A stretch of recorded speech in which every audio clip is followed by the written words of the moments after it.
महाप्राण ध्वनि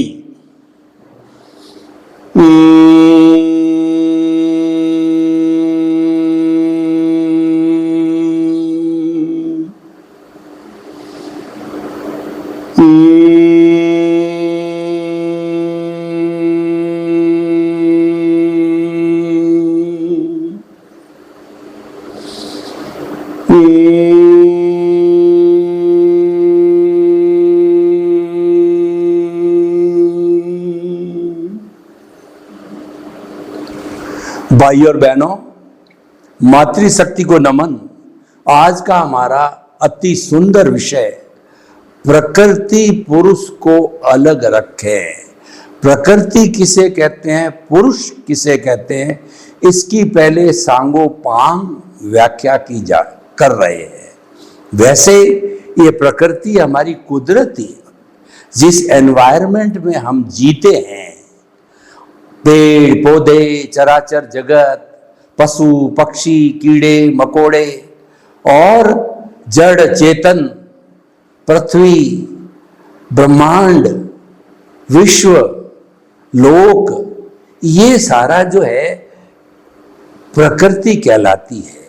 जे पिंडे ते ब्रह्मांडे, जो ब्रह्मांड में है वही मानव के पिंड में है। यानी मानव का पिंड है वो ब्रह्मांड का रोल मॉडल है, वो ब्रह्मांड का रिप्रेजेंटेटिव है। उस दृष्टि से मनुष्य की जो मन वचन काया है उसको प्रकृति कहा जाता है, क्योंकि हम इस दुनिया में कोई भी काम करें उसके 3 मुख्य कार्यकारी अंग है मन वचन काया। मन से हम चिंतन करते हैं वर्तमान का, भूतकाल की स्मृति करते हैं, भविष्य काल की कल्पना करते हैं। मन एक दूसरा काम भी करता है, मैनेजर का काम करता है। वह 5 इंद्रियों के 23 विषय जो है वो सारे विषय मन के पास आता है। मन पैम्पलेट निकालता है और उन पैम्पलेट को बुद्धि को देता है, बुद्धि चित्त को देती है, चित्त अहंकार को देता है, अहंकार साइन करता है, वही कार्य निश्चित हो जाता है। इसीलिए कहा जाता है सुख दुख कौन भोगता है, कोई नहीं भोगता, आत्मा नहीं भोगती, शरीर नहीं भोगता, केवल अहंकार भोगता है। अहंकार राष्ट्रपति है, वही सिग्नेचर करता है, तब जाकर के ये हमारी इंद्रियां कहिए, हाथ पांव कहिए और हमारी ये बुद्धि कहिए, ये सब फंक्शन करने चालू हो जाते हैं।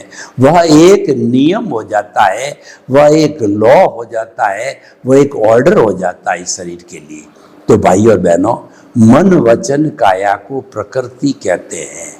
मन वचन काया तथा उससे जुड़ी हुई हर अवस्था मात्र कुदरती रचना है और वह व्यवस्थित है, प्रीडेस्टिन्ड है और वह जड़ है, वो विनाशी है, वो जाने के लिए आई है, जाने के लिए आई है। तो जो मन वचन काया हमारा है ये उदय और प्रारब्ध के अधीन है, और उदय और प्रारब्ध है वो कुदरत के अधीन है। मन वचन काया का सारा संचालन है वो डिस्चार्ज के अधीन होता है, और उसकी जनरेटर ऑपरेटर डिस्ट्रॉयर यानी कि उसका गॉड है वह कुदरत हो जाती है। कुदरत के बिना मन वचन काया कोई भी कार्य नहीं करते हैं। और कुदरत क्या करती है, हुआ सो न्याय, वो न्याय करती है कि पिछले जन्म में जैसे मेरा नाम सोहन राज है, पिछले जन्म में यशवंत राज था, यशवंत राज ने पूरे अपने आयुष्य के अधीन जैसे जैसे जो है जो शुभ अशुभ शुद्ध भाव डाले, उनसे जो कॉजल बॉडी तैयार हुई जिसको भाव कर्म कहते हैं, और कर्म तब कहलाया कि उन भावों पे कोड चढ़ गया।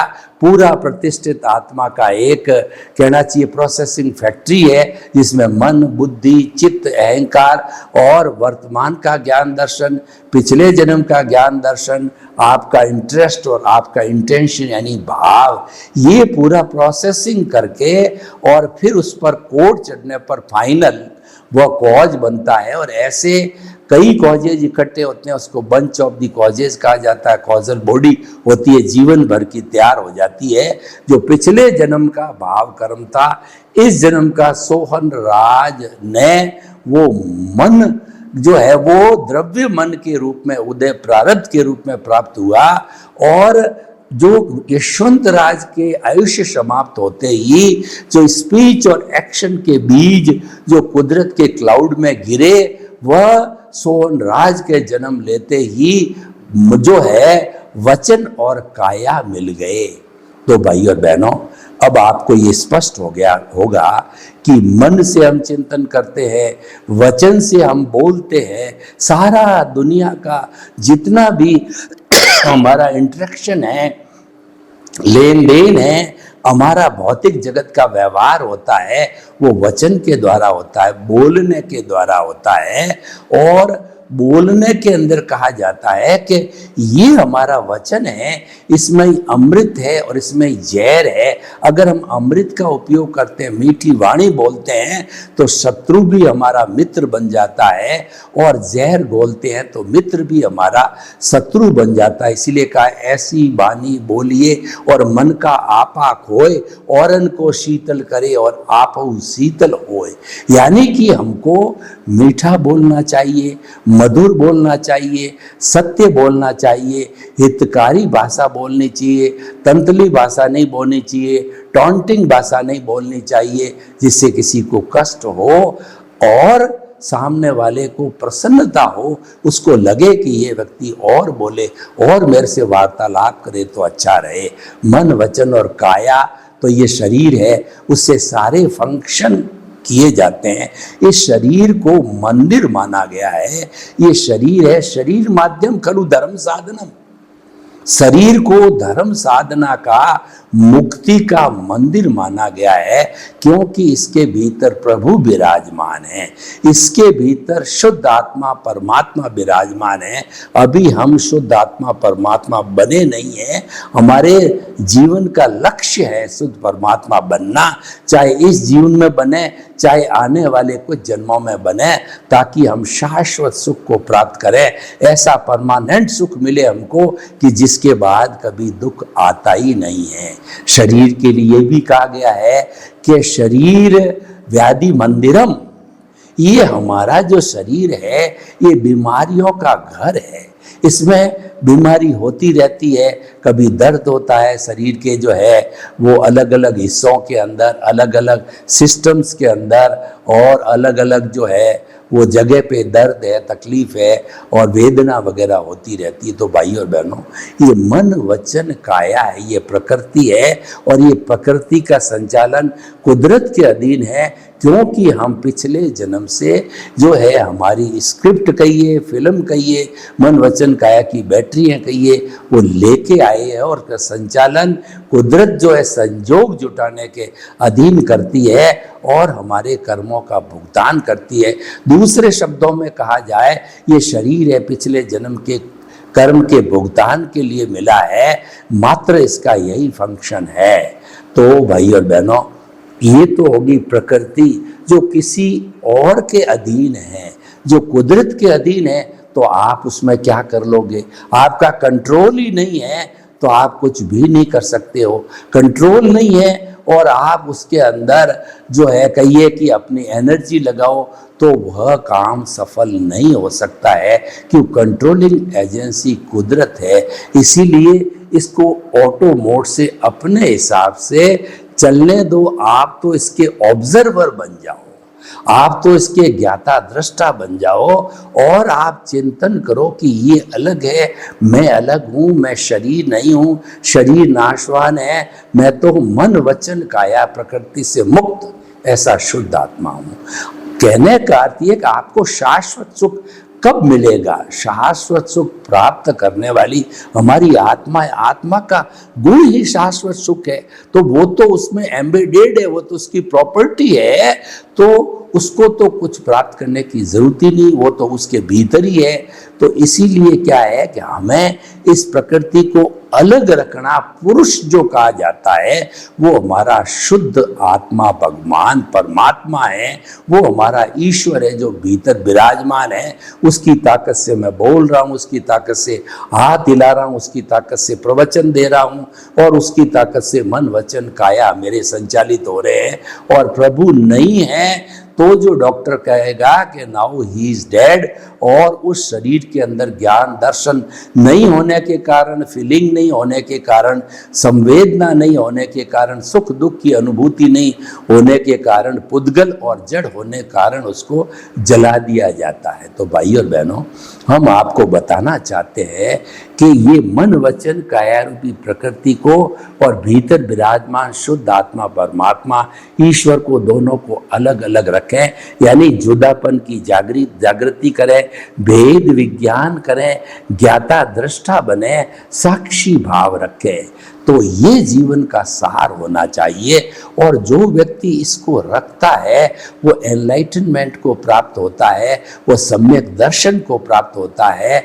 और ये साधना करता करता व्यक्ति जो है वो जागृति को प्राप्त होता है। धीरे धीरे धीरे जो साधना बढ़ती जाएगी, जो सम्यक तप बढ़ता जाएगा, क्योंकि हमारी जागृति जो है उच्चतम लेवल 100% पर चली जाएगी। 100% का अर्थ हो गया 48 मिनट्स तक हम अपने प्रभु के चिंतन में लीन हो जाएंगे। हमारा ध्यान कहीं इधर उधर नहीं जाएगा, एक बिंदु पर हमारा सारा ध्यान केंद्रित हो जाएगा और विचलन नहीं होगा। तो ये जो स्थिति होती है 100% जागृति की होती है। 100% जब जागृति आ जाती है तो इससे फलित इसका परिणाम क्या होता है कि 2% अनुभव से भी बढ़ता बढ़ता बढ़ता बढ़ता 360 डिग्री यानी 100% पर चला जाता है। और जो हमारी प्रीति थी जो है, हमने जब एनलाइटनमेंट हुआ, जब हमने सदगुरु से या ज्ञानी पुरुष से जो ज्ञान की प्राप्ति की, तब हमको एक बात हमारे दिमाग के अंदर, हमारी आर्ट ऑफ द विजन के अंदर फिट कर दी गई कि तुम तो शुद्ध आत्मा हो, मन वचन काया से मुक्त जो है मैं शुद्ध आत्मा हूँ, और ये मन वचन काया अलग है, मैं अलग हूँ। ये बात फिट कर दी गई है जन्म जन्मांतर के लिए। तो ये फिट होने पर जो है हमारी प्रकृति अलग हो गई, पुरुष अलग हो गया। और इससे जब दोनों को हम जुदा रखेंगे तो होगा क्या कि हमारा जो अज्ञान है, जिसके कारण ये प्रकृति खड़ी है, जिसके कारण ये प्रकृति बनी है, जैसा कि हमने प्रारंभ में बताया कि हमारी कॉजल बॉडी के कारण हमको मन वचन काया मिले हैं, और वह कॉजल बॉडी अज्ञान है। जब अज्ञान 100% इरेज हो जाएगा तो जड़ का एक परमाणु भी आत्मा के साथ नहीं रहेगा, तो आत्मा स्वतंत्र होकर के सिद्ध बुद्ध मुक्त हो जाएगी। वह इस शरीर में तब तक ही है जब तक कि कुछ जो पुद्गल के परमाणु जो है कर्म के रूप में, अज्ञान के रूप के अंदर जो आत्मा के साथ चिपके हुए हैं, कार्बन शरीर के रूप के अंदर कहिए या लिंग शरीर के रूप में आत्मा के साथ चिपके हुए हैं। तो भाइयों और बहनों, हम आपको बताना चाहते हैं कि इन दोनों को अलग अलग रखना तो हमने बता दिया, लेकिन इसको रखें कैसे? देखिए, सिद्धांत तो हमने बता दिया आपको कि मन वचन काया और जो है पुरुष जो है शुद्ध आत्मा है, दोनों को अलग अलग रखो। लेकिन रखें कैसे, उसका भी हम आपको गुरु मंत्र देना चाहते हैं। देखिए कि जो हमारा ये कार्यक्रम है, ये सनातन सत्य कार्यक्रम कहलाता है, यूनिवर्सल ट्रुथ सार्वभौम सत्य कहलाता है, और ये आर्ट ऑफ द विजन है। आर्ट ऑफ द विजन का मतलब होता है हम दृष्टि बदलते हैं, सृष्टि नहीं बदलते। सृष्टि को टच नहीं करते हैं कि कोई व्यक्ति स्त्री है या पुरुष है, काम वाला है या नौकरी वाला है या मजदूर है, या जो है वो कम पढ़ा लिखा, ज़्यादा पढ़ा लिखा है, वो करोड़पति है, लखपति है, वो गरीब है, अमीर है। इस सृष्टि का हमारा बिल्कुल सब्जेक्ट नहीं है। हमारा सब्जेक्ट दृष्टि का है कि उसको कम से कम हम समझावें, जितनी उसके अंदर मिनिमम बुद्धि होनी चाहिए, चाहे गांव का रूट जो है लेवल का, रूट कॉज लेवल का व्यक्ति हो, आदिवासी, वह भी समझ सके, इतनी जो है हम जो है उसको समझाते हैं। उसको आर्ट ऑफ द विजन कहते हैं, उसके दिमाग के अंदर फिट करते हैं। तो दिमाग में क्या फिट करना है कि कुदरती रचना और कुदरत के कानून को फिट करना है। इस कुदरती रचना ये बदलती रहती है, कुदरत का कानून और कुदरत जो कि 6 शाश्वत द्रव्यों का समवाय है, चेतन, अचेतन, रेस्ट, मोशन, टाइम और स्पेस। ये द्रव्य रूप से शाश्वत है, लेकिन अवस्था रूप से बदलते हैं, क्योंकि कॉजल बॉडी बदलती रहती है। कर्मों का भुगतान कराने के लिए कुदरत को द्रव्य, क्षेत्र, काल, भाव के रूप में संजोग जुटाने होते हैं। तो ये कुदरत हर क्षण बदलती रहती है, उसको कुदरती रचना कहते हैं।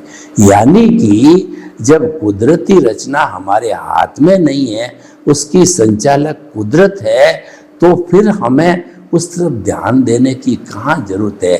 हमें जो कुछ भी जन्म से मृत्यु और सुबह से शाम, जन्म जन्मांतर हमारे जीवन के साथ में जो कुछ भी घटित होता है, जो भी व्यवहार जगत है, जो भी भुगतान हो रहा है, जो भी उदय और प्रारब्ध हो रहा है, जो भी हिसाब क्लियर हो रहा है, जो भी एनएसी मिल रही है, जो भी डेबिट हो रहा है, क्रेडिट हो रहा है, जो भी लेना है, देना है, उसको कुदरती रचना मानना, जानना, विश्वास करना, देखना है।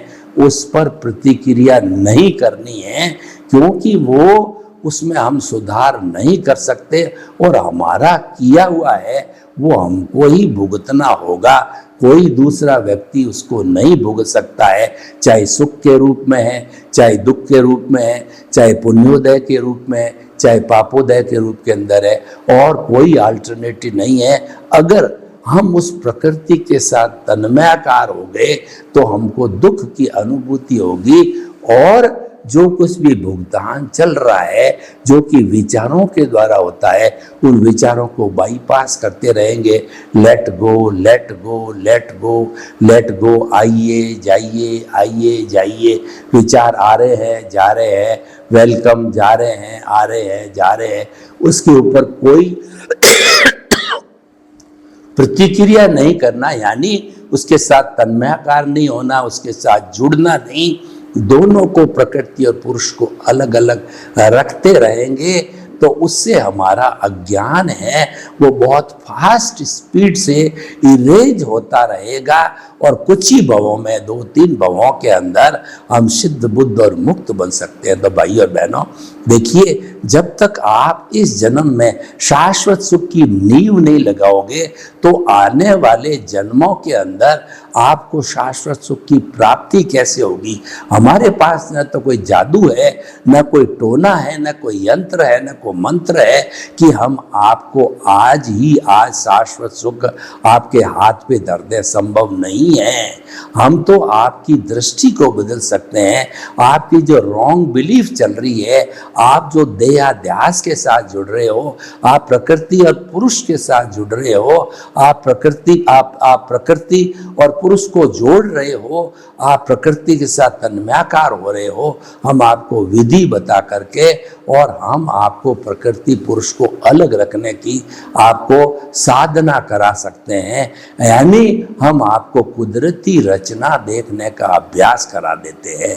कैसे करा देते हैं कि जो ये सोहन राज रूपी पुतला है, कौन उठा, यह सोहन राज उठा, मैं तो इससे मुक्त शुद्ध आत्मा हूँ।